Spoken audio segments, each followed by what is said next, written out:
Այժմ մենք գտնվում ենք քննչական կոմիտեի Երևանի քննչական վարչությունում, որտեղ բերման են ենթարկվել Արագածոտնի թեմի 6 հոգևորականներ, քահանաներ եւ գուցե նաեւ Արագածոտնի թեմի առաջնորդ Մկրտիչ Սրբազանը, ինչու եմ ասում թերևս, որովհետեւ փաստաբանները տեղյակ չեն, թե Արագածոտնի թեմի առաջնորդը որտեղ է, Մկրտիչ Սրբազանին թեև տեսել են, թե ինչպես են բերման ենթարկում, սակայն նրա գտնվելու վայրը անհայտ է եւ ինչպես քիչ առաջ նշեց փաստաբանները Արա Զոհրաբյանը այս մասով իրենք հաղորդում են ներկայացնելու բռնի անհետացման հոդվածով, քանի որ առ այս պահը փաստաբաններին հայտնի չէ Սրբազանի գտնվելու վայրը։ Արդեն քանի ժամ է անցել, բոլորս միասին այսպես տվայտվում ենք հասկանալու համար, թե ուր է անձը, ուր է մարդը, ուր է Հայաստանի քաղաքացին եւ ուր է եկեղեցու զավակը, որևէ պատասխան չկա։ Եվ մի քանի ժամ հետո, երբ որ արդեն տեսանք, որ մեզ ոչ մեկ հստակ պատասխան չի տալիս եւ Մկրտիչ Սրբազանի գտնվելու վայրն էլ հայտնի չէ, հաղորդում ենք ներկայացրել անձի անհայտացման փաստով եւ փաստացի մեզանից թաքցվում է, թե որտեղ է գտնվում, թեկուզ օրինական հիմքերով բերման ենթարկված եւ պետության իրավազորության տակ գտնվող անձը հայտնվել է օրենքից դուրս, օրենքի պաշտպանությունից դուրս։ Թե ինչ կարգավիճակով են այստեղ քննչական վարչությունում գտնվում 6 քահանաները, առայժմ հստակ չէ, որովհետեւ ինչպես նշում են փաստաբանները, նրանց իրենց տներից, բնակարաններից հարկադիր ձևով բերման է ենթարկել, այսինքն ստացվում է, որ նրանք բերման ենթարկվածներ են, սակայն այստեղ քննիչները փաստաբաններին փոխանցել են, թե քահանաները ունեն վկայի կարգավիճակ, իսկ այդ դեպքում նրանք բոլորը պետք է ծանոթություն ստանային հարցաքննության մասին եւ վկայի կարգավիճակով նոր ներկայանային քննչական կոմիտե։ Այս պահին էլ նրանք շարունակում են գտնվել քննչական վարչությունում եւ պարզ չէ, թե ինչպիսի գործողություններ են այնտեղ իրականացվում։ Իդեպ քննչական կոմիտեից մեզ փոխանցեցին, որ այս գործընթացը տեղի է ունենում հանրահավաքներին հարկադիր մասնակցելու գործի վարույթի շրջանակներում եւ ինչպես պարզաբանեց փաստաբաններից Մարինե Ֆարմանյան տեղեկացրեց, որ փաստորեն խուզարկության որոշման մեջ են իրենք տեսել, որ ըստ էության վարույթ կա Տեր Արամ քահանայի հանրային հեռուստաընկերությանը տված հարցազրույցի շրջանակներում 2021 թվականի գրեթե բոլոր ցույցերին ընդդիմության ես մասնակցել եմ, բայց ոչ իմ ցանկությամբ։ Բա Ֆերադասի հրահանգը եղել է, որ մանավանդ որ ես Երևանում եի ապրում, պետքա մասնակցեի բոլոր ցույցերին։ Դա այն դեպքում, որ ինձ վանքում սպասում են շատ մարդիկ, ովքեր որ Աստծո խոսքի կարիքն ու պակասը ունեին։ Ասենք որ ասեք չեմ գնում ցույցի, ինչ պետք է լիներ։ Խնդիրներ կլիներ։ Այդ հաղորդումը իրավապահ մարմիններին ներկայացրել է Իրազե քաղաքացիների միավորման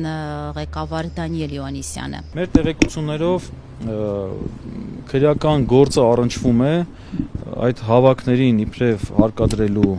Տեր Արամի այդ ցուցմունքի կամ հաղորդման հետ, ուրեմն եւ նաեւ որոշակի ֆինանսական հարցերի հետ է կապված։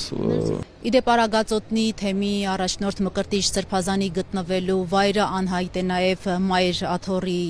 համար։ Քիչ առաջ մենք նաև զրուցեցինք տեղեկատվական համակարգի տնօրեն Տեր Եսայի քահանայի հետ, նա ասաց, որ իրենք էլ չգիտեն, թե որտեղ է Սրբազանը։ Եկեղեցին առայժմ այս գործընթացի հետ կապված հայտարարությամբ հանդես չի եկել, ամեն դեպքում Տեր Եսային ազատության փոխանցեց, որ իրենք այս բերման ենթարկման բոլոր այս գործողությունները դիտարկում են հակաեկեղեցական արշավի շրջանակներում։ Իսկ սա կապ ունի այդ եկեղեցու եւ իշխանությունների միջև այս հակասությունների, հակամարտության հետ, սրա շրջանակներում եք դիտարկում դուք սա։ Դե ուրիշ որևէ այլ շրջանակ չենք տեսնում։ Վերջին շրջանը, որտեղ հենց այդ թեմի շուրջ բավական լարվածություն կար, կարծես թե։ Հա։ Դրա հետ եք կապում։ Դե բնականաբար եկեղեցի պետությունն այս հակամարտության, հակաեկեղեցական արշավի շրջանակների մեջ է սահմանում։ Եվ դուք ինչ քայլեր եք ձեռնարկելու եկեղեցին Այս պահին ոչինչ ասել չեմ կարող, մենք էլ պետք է որոշակի պարզաբանումներ անենք։ Իդեպ քիչ առաջ մենք կապ հաստատեցինք Դանիել Յոհաննիսյանի հետ, ով այս պահին թեև Հայաստանում չէ, սակայն նա հեռախոսով մեզ փոխանցեց, որ այո, մոտ 1 ամիս առաջ իրենք են հաղորդում ներկայացրել, մասնարապես Տեր Արամ Քահանայի հանրային հեռուստաընկերությանը տված հարցազրույցի շրջանակներում արված հայտարարության մասով, որտեղ նա խոսել էր 2021 թվականին հանրահավաքներին հարկադրաբար մասնակցելու մասին։ Դուք կոնկրետ անձի դեմ եք հաղորդում ներկայացրել, կոնկրետ Արագածոտնի թեմի առաջնորդի դեմ եք հաղորդում ներկայացրել։ Ոչ, մենք որևիցե տեղեկություն չունենք, թե ովքեր են այդ ենթադրյալ հանցագործությունը կատարողները։ Միակ մեր տեղեկությունը դա հանրային հեռուստատեսության եթերում հարցազրույցի ժամանակ Քահանայի ասվածներ, որը մենք ուղարկել ենք դատախազություն եւ խնդրել ենք քննել։